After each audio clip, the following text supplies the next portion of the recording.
Il avait demandé à voir la gloire de Dieu, et Dieu lui avait dit non. Mais sur cette montagne, des siècles après sa mort, Moïse se retrouve face à face avec ce qu'il n'avait pas pu voir au Sinaï. Ce mystère cache une vérité sur les âmes que vous devez entendre. Il y a des questions que la foi n'a pas peur de poser. Des questions qui, loin d'affaiblir notre relation avec Dieu, nous y enracinent plus profondément. Et parmi toutes ces questions, il en est une que ce passage de l'évangile de Matthieu soulève avec une force qui ne laisse personne indifférent. Comment deux hommes morts depuis des siècles ont-ils pu apparaître vivants aux côtés de Jésus sur la montagne de la Transfiguration? Comment Moïse, enseveli par Dieu lui-même, et Élie, enlevé au ciel dans un tourbillon de feu, ont-ils pu être là, présents, reconnaissables, capables de parler? Ce n'est pas une question d'incrédulité. C'est une question qui ouvre une porte sur l'une des vérités les plus profondes et les plus consolantes de toute l'Écriture. Ce n'est pas une question d'incrédulité. C'est une question de foi qui veut comprendre. Et Charles Spurgeon, le prince de la prédication, disait que les questions honnêtes posées devant Dieu ne sont jamais un affront à la foi. Elles sont, au contraire, le signe d'une âme qui cherche vraiment. Spurgeon enseignait que les mystères de l'Écriture ne sont pas là pour nous décourager, mais pour nous attirer plus profondément dans la présence de Dieu, comme une lumière au bout d'un couloir qui invite à avancer, pas à reculer. Alors, avançons ensemble. Ouvrons ce mystère avec révérence et avec la parole pour guide. Matthieu 17 nous rapporte que Jésus prit avec lui Pierre, Jacques et Jean et les conduisit sur une haute montagne. Et là, il fut transfiguré devant eux. Son visage resplendit comme le soleil, ses vêtements devinrent blancs comme la lumière. Et voici que Moïse et Élie leur apparurent, s'entretenant avec lui. Ce n'est pas une métaphore, ce n'est pas un rêve. C'est un événement réel, attesté par 3 témoins oculaires, hommes qui vivaient encore dans leur corps de chair. Et la première chose que ce récit nous révèle, c'est que la mort ne détruit pas l'identité. Moïse était mort sur le mont Nebo, selon le livre du Deutéronome, et Dieu lui-même l'avait enseveli. Des siècles avaient passé. Et pourtant, sur la montagne de la Transfiguration, Moïse est toujours Moïse. Il n'est pas une ombre vague, un souvenir flottant. Il est reconnaissable, présent, conscient, capable de parler. Son identité n'a pas été effacée par la mort.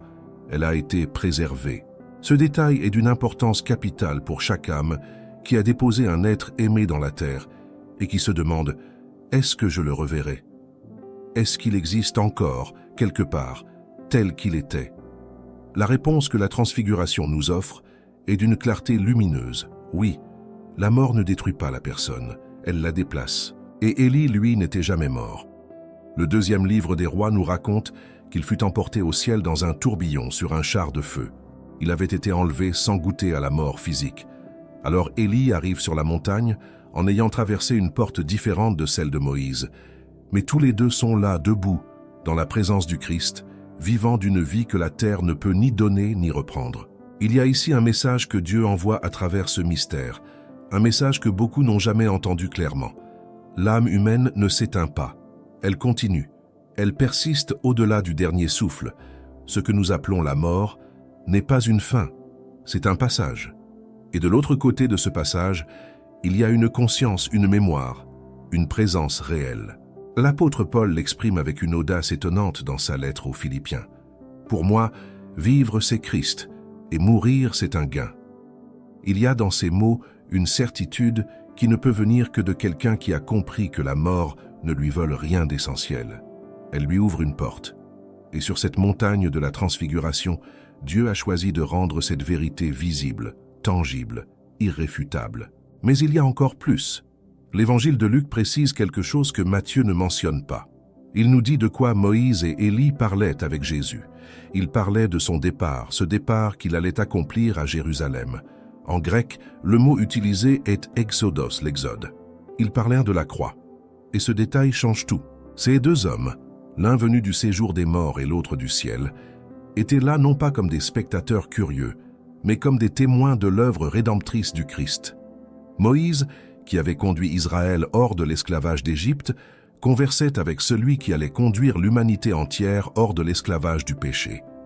Élie, le prophète du feu, celui dont la venue annonce le Messie, était là pour attester que le moment prophétique tant attendu était enfin arrivé. La transfiguration n'est pas seulement une fenêtre sur la vie après la mort. C'est une confirmation de la continuité du plan de Dieu à travers l'histoire, depuis la loi, représentée par Moïse, jusqu'aux prophètes, représentés par Élie, jusqu'à l'accomplissement en Jésus-Christ. Et regardez ce qui se passe ensuite. Une nuée lumineuse les couvrit, et une voix sortit de la nuée, disant « Celui-ci est mon Fils bien-aimé, en qui j'ai mis toute mon affection. Écoutez-le. » Ces mots ne sont pas une instruction donnée seulement à Pierre, Jacques et Jean. Ils sont adressés à chaque génération qui lira ce texte. Dieu interrompt la scène pour rappeler une priorité absolue. Au milieu de toutes les voix, de toutes les traditions, de tous les grands hommes de foi de l'histoire, c'est le Christ qu'il faut écouter. C'est lui la parole finale. C'est lui le sens de tout ce qui précède. Spurgeon écrivait que la gloire de la transfiguration n'était pas là pour nous éblouir, mais pour nous ancrer. Pour que, dans les heures sombres où la foi vacille et où la mort semble avoir le dernier mot, nous nous souvenions que nous avons vu la gloire, que nous avons entendu la voix et que nous savons à qui nous avons cru. Cette certitude-là ne s'efface pas. Elle s'approfondit. Et c'est précisément cette certitude que nous allons approfondir ensemble tout au long de cet enseignement. Parce que derrière la question de Moïse et d'Élie se cache une vérité sur les âmes, sur la nôtre, sur ce qui nous attend, sur ce que Dieu a préparé pour ceux qui l'aiment. Si vous désirez aller encore plus loin dans votre marche avec Dieu, je vous invite à découvrir notre e-book 21 jours pour restaurer votre intimité avec Dieu, disponible dans le lien du premier commentaire fixé. Ce livre a été conçu pour vous accompagner jour après jour vers une relation plus profonde avec le Père. Et si cette parole résonne dans votre cœur, abonnez-vous à cette chaîne pour ne manquer aucun enseignement, parce que nous avons encore tant à explorer ensemble. Ce que nous venons de contempler dans la partie 1 ouvre une porte immense. Nous avons vu que Moïse et Élie sont apparus vivants, que leur identité a été préservée et que leur présence sur la montagne de la transfiguration n'était pas un accident, mais un acte délibéré de Dieu. Mais maintenant, une question plus profonde se pose naturellement à nos cœurs. Qu'est-ce que cela nous dit sur la nature de l'âme humaine? Qu'est-ce que Dieu veut nous faire comprendre à travers ces deux présences sur la montagne? Pour répondre à cette question, il faut aller à la source. Il faut retourner au commencement, au récit de la création, là où tout a commencé. Car c'est là que Dieu révèle, pour la première fois, ce qu'est l'être humain dans sa nature la plus profonde. La Genèse 2:7 dit ceci. « L'Éternel Dieu forma l'homme de la poussière de la terre. Il souffla dans ses narines un souffle de vie, et l'homme devint un être vivant. » Ce verset est court, mais il contient une révélation extraordinaire. L'être humain n'est pas simplement un corps animé. Il est le fruit d'une union entre la matière et le souffle divin. La poussière de la terre, c'est le corps. Mais le souffle de vie, en hébreu Nishmat Shayim, c'est quelque chose qui vient directement de Dieu lui-même. Et voici ce que ce texte nous enseigne, avec une clarté que rien ne peut effacer. Si le corps vient de la terre et retourne à la terre, le souffle, lui, vient de Dieu. Et ce qui vient de Dieu ne disparaît pas simplement parce que le corps cesse de fonctionner. Ce qui vient de Dieu est d'une nature différente. C'est une nature qui dépasse la mort, qui la traverse sans être détruite par elle. C'est précisément ce que Moïse et Élie illustrent sur la montagne. Moïse avait un corps qui avait été enseveli. Ce corps était retourné à la terre. Mais Moïse, lui, l'être profond, la personne que Dieu avait soufflé dans l'existence, était toujours là, vivant, présent, capable d'agir et de parler.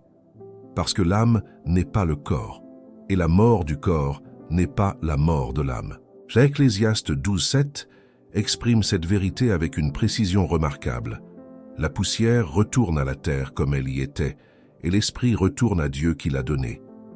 Il y a dans ce verset une double destinée qui trace clairement les deux composantes de l'être humain. La poussière suit son chemin naturel, l'esprit suit le sien, et le chemin de l'esprit mène vers Dieu, pas vers le néant. Beaucoup de personnes aujourd'hui vivent avec une peur sourde de la mort. Pas nécessairement parce qu'elles ne croient pas en Dieu, mais parce qu'elles n'ont jamais vraiment saisi ce qu'elles sont. Elles se voient essentiellement comme des corps. Et un corps qui meurt, c'est une fin. Mais si vous comprenez que vous êtes, en premier lieu, une âme habitant un corps, alors la mort du corps n'est plus une fin. C'est un changement de demeure. Et ce changement de demeure Jésus lui-même l'a décrit avec des mots d'une tendresse bouleversante. Dans l'évangile de Jean, au chapitre 14, il dit à ses disciples « Dans la maison de mon Père, il y a beaucoup de demeures. Je vais vous préparer une place. Et quand je m'en serai allé et que je vous aurai préparé une place, je reviendrai et je vous prendrai auprès de moi, afin que là où je suis, vous soyez aussi. » Ces mots ne sont pas une consolation vague. Ce sont une promesse concrète, faite par celui qui a le pouvoir de la tenir. Et remarquez le détail. Il dit que là où il est, nous serons aussi. Ce n'est pas une existence impersonnelle, dissoute dans l'univers. C'est une présence auprès de lui, une relation qui continue, une identité qui persiste, exactement comme Moïse et Élie sur la montagne. Mais alors une autre question surgit, une question que les théologiens ont débattue au fil des siècles, entre le moment de la mort et le moment de la résurrection finale. Où sont les âmes? Dans quel état se trouvent-elles? Sont-elles conscientes ou endormies? L'Écriture nous donne plusieurs éclairages précieux sur cette question. Dans l'évangile de Luc, au chapitre 16, Jésus raconte l'histoire du riche et de Lazare. Et dans ce récit, les deux personnages sont clairement conscients après leur mort. Le riche souffre et reconnaît Lazare. Lazare est consolé. Il y a une communication, une conscience, une mémoire. Il n'y a pas de sommeil vide. Il y a une présence active dans l'au-delà. De même, dans l'Apocalypse, au chapitre 6, les âmes des martyrs crient vers Dieu sous l'autel céleste. Elles prient, elles communiquent, elles espèrent. Des âmes endormies ne crient pas. Des âmes inconscientes ne demandent pas justice. Ce sont des âmes vivantes, alertes, conscientes de leurs conditions et de la présence de Dieu. Et c'est dans cette lumière que l'apparition de Moïse et d'Élie prend tout son sens. Ces deux hommes n'étaient pas en train de dormir quelque part dans un coin oublié de l'éternité. Ils étaient là, présents, informés, concernés par l'œuvre du Christ. Ils conversaient avec lui au sujet de la croix. Ils savaient, ils comprenaient, ils participaient, à leur manière, au grand dessein divin. Ce que Dieu nous révèle à travers eux, c'est que la vie de l'âme après la mort n'est pas une existence diminuée. C'est une existence différente, peut-être même plus intense dans certains aspects, parce qu'elle est dégagée des limitations du corps physique et placée dans une proximité plus directe avec la réalité de Dieu. Et pour nous, qui vivons encore dans ce corps, dans ce temps, avec toutes les peines et les espérances qui remplissent nos journées, cette vérité est une ancre. Elle nous dit que rien de ce que nous vivons en Dieu ne sera perdu, que chaque prière, chaque larme versée devant lui, chaque moment d'amour et de foi appartient à une réalité qui dépasse cette vie. Une réalité que la mort ne peut pas abolir, parce qu'elle est fondée sur le souffle même de Dieu. Voilà pourquoi la question posée par ce mystère de la transfiguration n'est pas une question académique réservée aux théologiens. C'est une question profondément personnelle. C'est la question de ce que vous êtes, de ce qui vous attend, de ce que Dieu a fait de vous depuis le premier souffle qu'il a placé en vous. Et la réponse que l'Écriture nous donne est une réponse de lumière. Vous êtes une âme. Vous avez toujours été une âme. Et cette âme, Dieu l'a tenue dans sa main avant que vous ne naissiez, et il la tiendra dans sa main après que vous aurez quitté cette terre. Nous avons établi que l'âme humaine survit à la mort du corps, qu'elle reste consciente, qu'elle conserve son identité. Moïse et Élie en sont la démonstration vivante. Mais il y a une dimension de leur apparition que nous n'avons pas encore explorée, une dimension qui touche au cœur même de la foi chrétienne et qui éclaire d'une lumière nouvelle le sens de toute l'histoire du salut. Pourquoi, parmi tous les hommes et toutes les femmes de foi qui avaient précédé Jésus, est-ce précisément Moïse et Élie qui apparaissent sur la montagne? Ce choix n'est pas anodin. Il est chargé d'un sens théologique profond que Dieu veut nous faire saisir. Moïse représente la loi. C'est lui que Dieu a choisi pour recevoir les tables de la loi sur le mont Sinaï. C'est à travers lui que l'alliance de l'Éternel avec son peuple a été codifiée, exprimée, transmise. Pendant des siècles, Israël a vécu sous la loi de Moïse. Et la loi n'était pas une contrainte arbitraire, elle était une révélation de la sainteté de Dieu et une pédagogie divine, un maître qui conduisait le peuple vers quelqu'un de plus grand. Élie, lui, représente les prophètes. Il est le prophète par excellence, celui dont le retour était annoncé comme le signe précurseur du jour du Seigneur. Malachie 4,5 dit clairement « Voici, je vous enverrai Élie, le prophète, avant que le jour de l'Éternel arrive. ce jour grand et terrible. Pendant des siècles, les prophètes avaient pointé vers l'avenir, annonçant la venue d'un Messie, d'un Sauveur, d'un roi dont le règne n'aurait pas de fin. Et maintenant, sur la montagne, la loi et les prophètes se tiennent côte à côte devant Jésus. Ce n'est pas une réunion de trois grandes figures religieuses, c'est l'accomplissement d'une promesse millénaire. C'est l'histoire entière d'Israël qui se rassemble autour de celui vers qui elle pointait depuis le début. Moïse et Élie ne sont pas là pour être honorés. Ils sont là pour témoigner, pour attester que Jésus est bien celui qu'ils avaient annoncé, préparé, attendu. L'évangile de Matthieu rapporte que, lorsque les disciples relevèrent les yeux après avoir entendu la voix du Père, ils ne virent plus que Jésus seul. Cette image est d'une puissance remarquable. Moïse disparaît, Élie disparaît. La loi et les prophètes s'effacent, et il reste Jésus seul, parce que lui est la plénitude de tout ce qu'il représentait. Il n'est pas venu abolir la loi ou les prophètes, comme il l'avait lui-même déclaré dans le Sermon sur la montagne, mais les accomplir. Et quand l'accomplissement est là, la figure préparatoire peut s'effacer dans la gloire de ce qu'elle annonçait. L'Épître aux Hébreux exprime cette réalité avec une éloquence saisissante. Dieu, qui, à plusieurs reprises et de plusieurs manières, a parlé autrefois à nos pères par les prophètes, nous a parlé en ces derniers temps par le Fils, qu'il a établi héritier de toutes choses, par qui il a aussi créé le monde. Il y a une progression dans cette phrase. Autrefois à plusieurs reprises, de plusieurs manières. Et maintenant, une fois pour toutes, par le Fils. La transfiguration est précisément le moment où cette progression devient visible à l'œil humain. Et cette réalité a des conséquences directes pour notre vie de foi aujourd'hui. Combien de croyants vivent encore sous le poids d'une relation avec Dieu, fondée essentiellement sur la performance, sur la conformité à des règles, sur la peur de ne pas être à la hauteur? Combien portent une image de Dieu qui ressemble davantage à un juge sévère qu'à un père aimant? La transfiguration nous dit quelque chose d'essentiel. La loi était nécessaire, mais elle n'était pas le mot final. Le mot final, c'est le Fils. Et le Fils dit, dans Jean 15,15, « Je ne vous appelle plus serviteur, parce que le serviteur ne sait pas ce que fait son maître, mais je vous ai appelé ami, parce que je vous ai fait connaître tout ce que j'ai appris de mon Père. » Cette parole change tout. Elle déplace la relation. Elle ne supprime pas la sainteté. Elle ne minimise pas l'obéissance. Mais elle les enracine dans quelque chose de beaucoup plus profond que la peur ou l'obligation. Elle les enracine dans l'amour. Moïse avait eu un aperçu de cette réalité. Au Sinaï, il avait demandé à Dieu « Montre-moi ta gloire ». Et Dieu lui avait répondu qu'il ne pouvait pas voir sa face et vivre. Alors Dieu l'avait placé dans le creux du rocher et avait fait passer sa gloire devant lui. Moïse n'avait vu que le dos de Dieu, une gloire partielle, une révélation voilée. Mais sur la montagne de la transfiguration, Moïse se retrouve face à face avec Jésus, le visage de Dieu fait chair. Il voit maintenant ce qu'il ne pouvait pas voir au Sinaï. Il contemple la plénitude de la gloire divine dans un visage humain qui resplendit comme le soleil. La promesse qu'il avait reçue de loin, il en fait maintenant l'expérience de près. Et cette progression de Moïse est aussi notre progression. Nous avons reçu la parole. Nous vivons par la foi. Mais un jour, nous aussi, nous verrons face à face ce que nous ne voyons encore que partiellement. L'apôtre Paul l'écrit dans sa première lettre aux Corinthiens.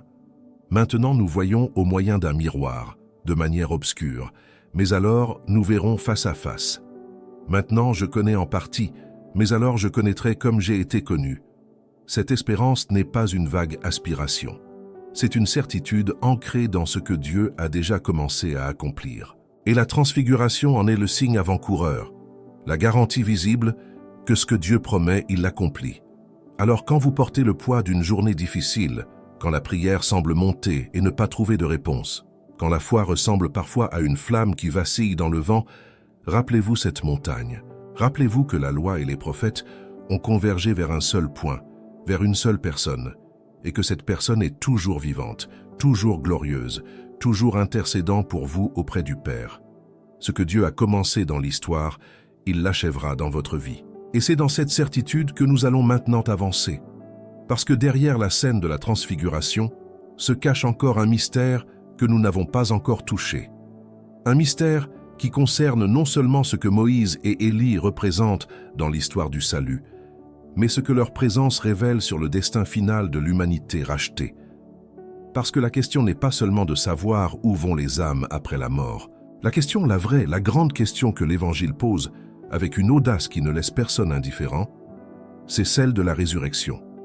Et c'est là que notre compréhension de ce mystère va prendre une profondeur nouvelle, une profondeur qui va changer votre regard sur tout ce qui vous attend. La résurrection. Ce mot a le pouvoir de diviser les hommes depuis le premier matin de Pâques. Et pourtant, c'est sur ce mot que repose toute la foi chrétienne. L'apôtre Paul l'a dit sans détour dans sa première lettre aux Corinthiens. « Si Christ n'est pas ressuscité, votre foi est vaine, et vous êtes encore dans vos péchés. » Il n'y a pas de message chrétien sans résurrection. Que la transfiguration, loin d'être un épisode isolé dans les évangiles, est précisément liée à cette réalité de la résurrection d'une manière que peu de croyants ont jamais saisie. Commençons par observer quelque chose de fondamental. Sur la montagne, Moïse et Élie apparaissent dans une forme glorieuse. Luc nous dit qu'ils apparurent en gloire. Ce n'est pas simplement une apparition spectrale, une image projetée dans les airs. Ils ont une présence réelle, une consistance que les disciples peuvent percevoir. Pierre, qui avait tendance à parler avant de réfléchir, propose immédiatement de construire 3 tentes, une pour Jésus, une pour Moïse et une pour Élie. On ne propose pas de construire une tente pour une illusion ou pour un fantôme.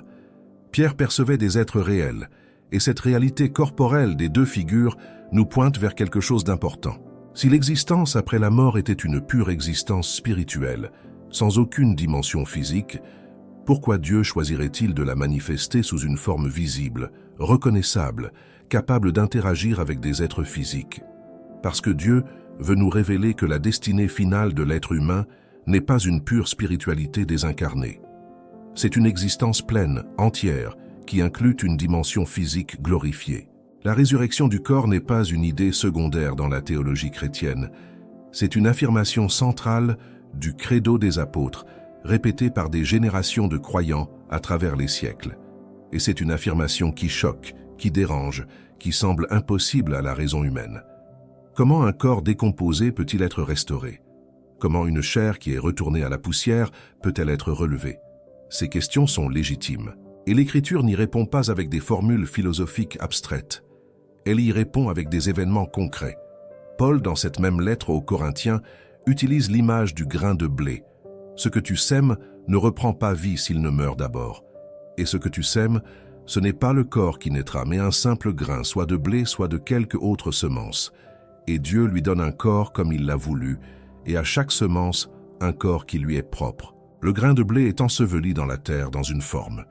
Il en ressort dans une forme radicalement différente, mais continue avec ce qui a été semé. La continuité d'identité est préservée, mais la forme est transformée. Et Jésus lui-même, après sa résurrection, est l'illustration parfaite de cette réalité. Son corps ressuscité est le même corps qui a été mis dans le tombeau. Les disciples voient les marques des clous dans ses mains. Thomas peut toucher sa plaie au côté. Et pourtant, ce corps ressuscité a des propriétés nouvelles. Il peut apparaître dans une pièce aux portes fermées. Il peut disparaître du regard des disciples sur le chemin d'Emmaüs. Il est le même, et il est transformé. C'est ce que Paul appelle un corps spirituel. Non pas un corps fait d'esprit, mais un corps animé et gouverné par l'Esprit de Dieu. Moïse et Élie, sur la montagne, nous donnent un aperçu anticipé de cette réalité. Ils sont reconnaissables, donc leur identité est préservée. Ils sont glorieux, donc leur état est transformé. Ils sont présents et actifs, donc leur existence est pleine et réelle.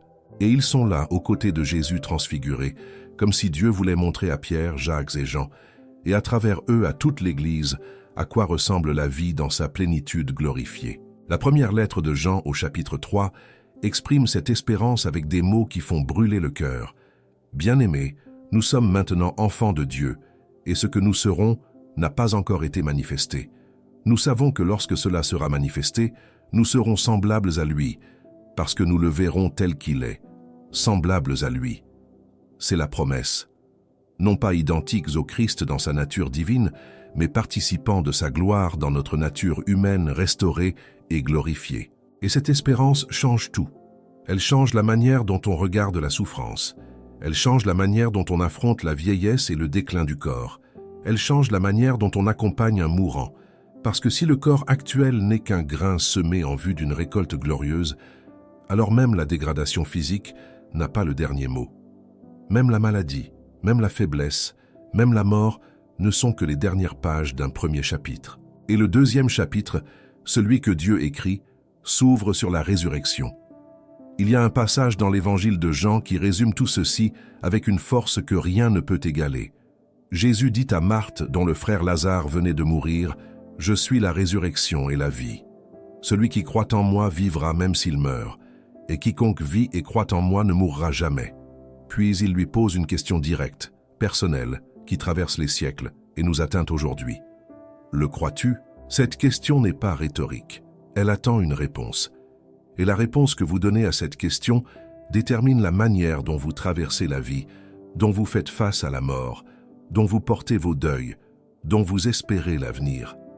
Parce que si vous croyez que Jésus est la résurrection et la vie, alors chaque âme qui vous a précédé dans la mort et qui était unie à lui est en sécurité dans ses mains. Et vous-même, le jour venu, vous passerez par cette porte non pas dans l'angoisse mais dans l'espérance. Voilà ce que Moïse et Élie sont venus nous dire sur cette montagne. Voilà le message que leur présence porte au-delà de toutes les questions théologiques. Il y a une vie qui attend de l'autre côté. Une vie réelle, glorieuse, identifiable, habitée par la présence de Dieu. Et cette vie n'est pas réservée à quelques élus d'exception. Elle est offerte à quiconque croit. Et cette offre nous conduit naturellement vers une question que nous ne pouvons pas esquiver. Une question qui concerne non seulement le destin des âmes après la mort, mais la condition de l'âme maintenant, dans cette vie, dans ce corps, dans ce temps. Parce que si Dieu a préparé une telle gloire pour ceux qui lui appartiennent, alors comment vivre dès aujourd'hui à la hauteur de cette dignité? Comment l'espérance de la résurrection transforme-t-elle concrètement la manière dont nous marchons avec lui? C'est ce que nous allons explorer dans la prochaine partie. Et c'est là que ce mystère de la transfiguration va descendre de la montagne pour entrer dans votre quotidien. Nous avons contemplé la gloire de la transfiguration. Nous avons vu ce qu'elle révèle sur la nature de l'âme, sur la continuité de l'identité après la mort, sur la résurrection à venir. Mais toute vérité spirituelle qui reste sur la montagne, qui ne descend pas dans la vallée de la vie quotidienne, risque de devenir une belle pensée sans puissance transformatrice. Et Dieu ne nous a pas donné cette révélation pour que nous la contemplions de loin comme un tableau dans un musée. Il nous l'a donnée pour qu'elle change notre manière de vivre, de prier, d'aimer, de souffrir et d'espérer dès aujourd'hui. Alors posons la question directement. Si mon âme est éternelle, si mon identité sera préservée au-delà de la mort, si une gloire m'attend qui dépasse tout ce que je peux imaginer, comment cela change-t-il concrètement ma vie de foi maintenant? La première réponse que l'Écriture nous donne est celle-ci: cela change votre regard sur vous-même. L'une des plus grandes souffrances spirituelles de notre temps est le sentiment de ne pas valoir grand-chose. Des hommes et des femmes qui ont traversé des années de blessures, de rejets, d'échecs, et qui ont fini par intérioriser un mensonge fondamental. Je suis insignifiant, je suis trop abîmé, Dieu ne peut pas vraiment faire quelque chose de bien avec moi. Et ce mensonge ronge la foi de l'intérieur comme une rouille invisible. Mais regardez ce que la transfiguration dit sur la valeur de l'être humain. Dieu n'a pas seulement créé l'âme humaine, il l'a soufflée de lui-même. Il l'a destinée à une gloire qui ressemble à celle que Moïse et Élie ont manifestée sur la montagne. Et le Christ est mort précisément pour que cette destinée glorieuse ne soit pas perdue à cause du péché. Le prix qu'il a payé pour racheter l'âme humaine révèle quelque chose d'essentiel sur la valeur que Dieu lui attribue. Pierre, dans sa première épître, nous dit que nous avons été rachetés non par des choses périssables comme l'argent ou l'or, mais par le sang précieux de Christ, comme d'un agneau sans défaut et sans tache. Si Dieu a payé un tel prix pour votre âme, alors votre âme n'est pas une chose insignifiante. Elle est précieuse aux yeux du Créateur de l'univers. Et cette vérité, si elle entre vraiment dans votre cœur, a le pouvoir de transformer radicalement la manière dont vous vous percevez et dont vous vous présentez devant lui. La deuxième réponse que la transfiguration nous apporte, c'est un renouvellement de l'espérance au cœur de la souffrance. Il y a des saisons dans la vie où la douleur est si présente, si pesante, qu'elle semble occuper tout l'espace. Des deuils qui ne passent pas, des maladies qui s'installent, des relations brisées qui laissent des cicatrices profondes. Et dans ces moments, la tentation est grande de conclure que Dieu est absent, ou pire, indifférent. Mais l'Écriture nous offre une perspective que la douleur seule ne peut pas produire. Paul l'écrit dans sa seconde lettre aux Corinthiens avec des mots qui ont accompagné des générations de croyants dans leurs heures les plus sombres. Car je considère que les souffrances du temps présent ne sont pas comparables à la gloire à venir qui sera révélée pour nous. Il ne dit pas que la souffrance n'est pas réelle. Il ne dit pas qu'elle ne fait pas mal. Il dit qu'elle n'est pas comparable. Qu'il y a quelque chose qui attend de l'autre côté qui est si grand, si lumineux, si plein, que même les souffrances les plus lourdes de cette vie en paraîtront légères à la lumière de cette gloire. Et Moïse sur la montagne en est le témoin. Cet homme qui avait vécu 40 ans dans le désert, qui avait porté le poids d'un peuple ingrat et rebelle, qui avait été privé d'entrer dans la terre promise, qui était mort loin de tout ce qu'il avait espéré, cet homme se tient maintenant dans la gloire, conversant avec le Fils de Dieu. Tout ce qu'il avait semé dans la fidélité, tout ce qu'il avait porté dans l'obéissance, tout ce qu'il avait souffert dans la foi, n'avait pas été perdu. Il avait été reçu, gardé et transformé en quelque chose de glorieux. La troisième vérité que ce mystère nous enseigne pour notre vie quotidienne, c'est l'importance de la prière comme espace de transfiguration personnelle. Car il y a un détail dans le récit de Luc que nous avons peut-être laissé passer trop vite. Luc précise que Jésus était en train de prier lorsque l'aspect de son visage changea. Ce n'est pas en prêchant, ce n'est pas en accomplissant un miracle. C'est dans la prière que la transfiguration se produit. Et ce détail n'est pas anodin. Il nous dit quelque chose d'essentiel sur ce qui se passe quand nous prions vraiment. Quand nous entrons dans la présence de Dieu avec un cœur ouvert, quelque chose se transforme en nous. Pas toujours de manière spectaculaire, pas toujours de manière visible, mais quelque chose change. La lumière de Dieu commence à imprégner ce qui était opaque. La paix commence à envahir ce qui était agité. La clarté commence à dissiper ce qui était confus. Paul, dans sa seconde lettre aux Corinthiens, au chapitre 3, décrit ce processus avec une image lumineuse. Nous tous qui, le visage découvert, contemplons comme dans un miroir la gloire du Seigneur, nous sommes transformés en la même image, de gloire en gloire, comme par le Seigneur qui est l'Esprit. La transfiguration de Jésus sur la montagne n'est pas seulement un événement passé. Elle est le modèle d'un processus en cours dans chaque croyant qui s'expose à la présence de Dieu dans la prière et dans la parole.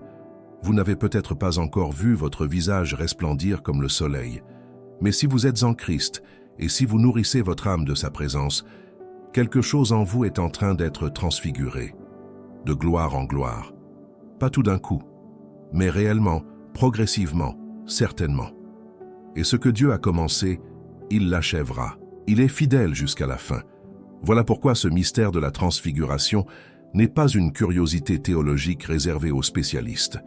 C'est une invitation adressée à chacun d'entre vous, une invitation à croire que vous êtes une âme précieuse, que votre douleur actuelle n'est pas le dernier mot, et que chaque moment passé dans la présence de Dieu vous transforme un peu plus à l'image de celui que Moïse et Élie ont contemplé sur cette montagne.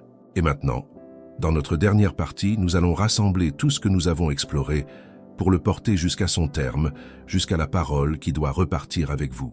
Nous sommes montés ensemble sur cette montagne. Nous avons vu Moïse et Élie vivants, glorieux, présents. Nous avons compris que l'âme ne meurt pas, qu'elle conserve son identité, qu'une résurrection nous attend et que chaque moment de prière nous transfigure un peu plus. Ce mystère n'était pas là pour nous impressionner, mais pour nous ancrer dans une espérance que personne ne peut vous enlever. Si cet enseignement a touché votre cœur, je vous invite à découvrir notre e-book 21 jours pour restaurer votre intimité avec Dieu dans le lien du premier commentaire fixé. Il vous accompagnera, jour après jour, dans une marche plus profonde avec le Père. Merci d'avoir regardé jusqu'à la fin. Laissez un commentaire, aimez cette vidéo, abonnez-vous à la chaîne.